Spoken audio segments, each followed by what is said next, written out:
ततो युद्धपरिश्रान्तं समरे चिन्तया स्थितम् रावणं जाग्रतो दृष्ट्वा युद्धाय समुपस्थितम्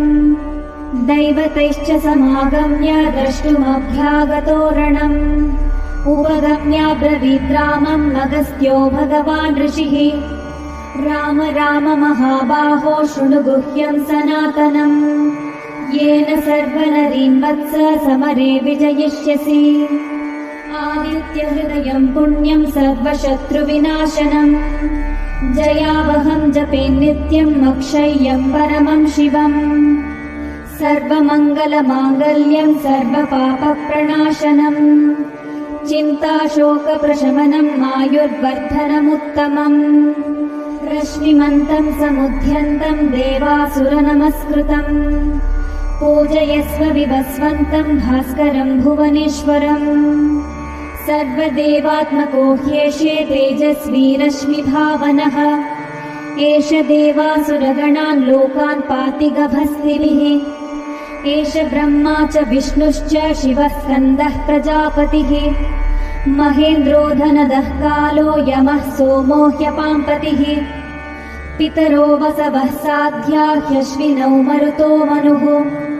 वायुर्वह्निः प्रजाप्राणः ऋतुकर्ता प्रभाकरः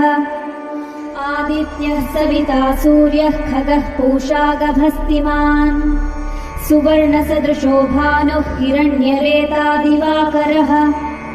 हरिदश्वः सहस्रार्चिः सप्त सप्तिर्मरीचिमान् तिमिरोन्मथनः शम्भुः त्वष्टा मार्ताण्डकोऽंशुमान्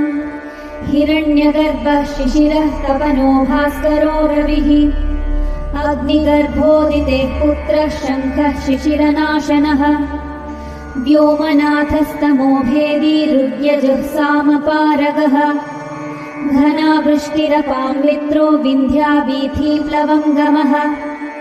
आतपी मण्डली मृत्युः पिङ्गलः सर्वतापनः कविर्विश्वो महातेजा रक्तः सर्वभवोद्भवः नक्षत्रग्रहताराणामधिपो विश्वभावनः तेजसामपि तेजस्वी द्वादशात्मन्नमोऽस्तु ते नमः पूर्वाय गिरये पश्चिमायाद्रये नमः ज्योतिर्गणानां पतये दिनाधिपतये नमः जयाय जयभद्राय हर्यश्वाय नमो नमः नमो नमः सहस्रांशो आदित्याय नमो नमः नम उग्राय वीराय सारंगाय नमो नमः नमः पद्मप्रबोधाय मार्ताण्डाय नमो नमः ब्रह्मेशानाच्युतेशाय सूर्यायादित्यवर्चसे भास्वते सर्वभक्षाय रौद्राय वपुषे नमः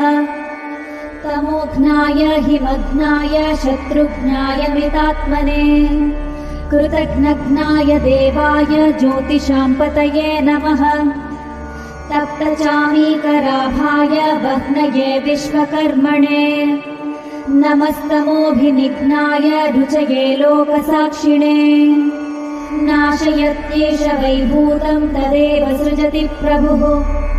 पायत्येष तपत्येष वश्यत्येष गभस्तिभिः एष सुप्तेषु जागर्ति भूतेषु परिनिष्ठितः एष एवाग्निहोत्रं च फलं चैवाग्निहोत्रिणाम् वेदाश्च क्रतवश्चैव क्रतूनां फलमेव च यानि कृत्यानि लोकेषु सर्व एष रविः प्रभुः एनमापत्सु कृच्छ्रेषु कान्तारेषु भयेषु च कीर्तयन् पुरुषः कश्चिन्नावशीदति राघव पूजयस्वैनमेकाग्रो देवदेवं जगत्पतिम् एतत् त्रिगुणितं जप्त्वा युद्धेषु विजयिष्यसि अस्मिन् क्षणे महाबाहो रावणं त्वं वधिष्यसि एवमुक्त्वा तदागस्त्यो जगाम च यथागतम् एतत् श्रुत्वा महातेजाः नष्टशोको भवत्तदा धारयामास सुप्रीतो राघवः प्रयतात्मवान् आदित्यं प्रेक्ष्य जप्त्वा तु परं हर्षमवाप्तवान् त्रिराचम्य शुचिर्भूत्वा धनुरादाय वीर्यवान् रावणं प्रेक्ष्य हष्टात्मा युद्धाय समुपागमत् सर्वयत्नेन महता वधे तस्य धृतोऽभवत् अधरविरवदन् निरीक्ष्य रामं मुदितमनः परमं प्रहृष्यमाणः निशिचरपति संशयं विदित्वा सुरगणमध्यगतो वचस्त्वरेति इत्याश्रे श्रीमद् रामायणे वाल्मीकीये आदिकाव्ये युद्धकाण्डे 5+शततमः सर्गः।